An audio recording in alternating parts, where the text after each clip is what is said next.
Kemalasan, sebuah kata yang seringkali punya konotasi negatif.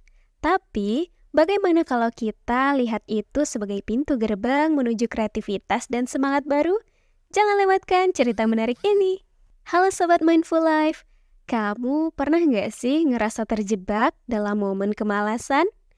Itu loh saat kita merasa malas untuk menyelesaikan sesuatu atau bahkan hanya melakukan aktivitas harian. Nah, kali ini aku mau bercerita tentang bagaimana aku mengubah kemalasan itu menjadi kekuatan positif. Ceritanya menarik dan tentu saja ada beberapa tips yang mungkin bisa kamu terapkan dalam kehidupan sehari-hari. Jadi stay tune ya. Yang pertama, menilai kebutuhan istirahat. Aku yakin banyak dari kalian pernah merasa malas untuk menyelesaikan proyek besar yang menumpuk kan? Nah, di satu titik aku juga mengalaminya. Tapi yang menarik, daripada memaksakan diri, aku mencoba memberi diri waktu untuk beristirahat sejenak.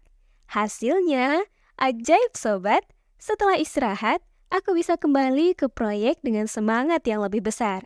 Kadang istirahat itu seperti reset untuk kembali fokus. Yang kedua, menemukan kreativitas dalam ketiadaan tindakan. Dan tunggu dulu, ceritanya belum selesai. Pernah nggak sih kalian ngerasa malas untuk melakukan pekerjaan rutin sehari-hari?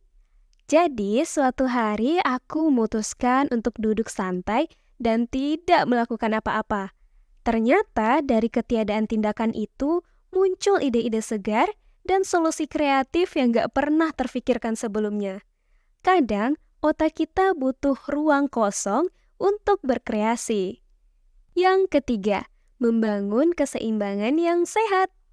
Oke, cerita lain nih. Aku pernah ngerasa terlalu terbebani oleh pekerjaan dan malas untuk melakukan aktivitas yang sebelumnya aku nikmati. Lalu setelah refleksi, aku menyadari pentingnya keseimbangan. Jadi, aku mulai membuat jadwal yang lebih seimbang antara pekerjaan dan waktu untuk bersantai. Hasilnya luar biasa. Produktivitas meningkat dan kesejahteraan secara keseluruhan juga menjadi naik.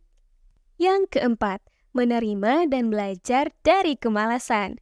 Dan yang terakhir, mari kita bahas saat aku ngerasa malas untuk mengejar tujuan pribadiku.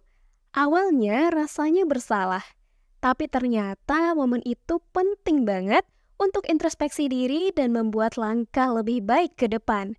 Kita perlu belajar menerima kemalasan sebagai bagian dari perjalanan kita dan melihatnya sebagai peluang untuk tumbuh. Jadi Sobat Mindful Life, bersiap-siap untuk menyambut kemalasan sebagai teman, bukan musuh. Yuk kita ubah perspektif kita dan lihat bagaimana kita bisa mengubah momen-momen malas menjadi kekuatan positif. Jangan lupa like, subscribe, dan tinggalkan komentar kalian kalau kalian punya pengalaman serupa atau punya trik andalan dalam menghadapi kemalasan. Sampai jumpa di video berikutnya.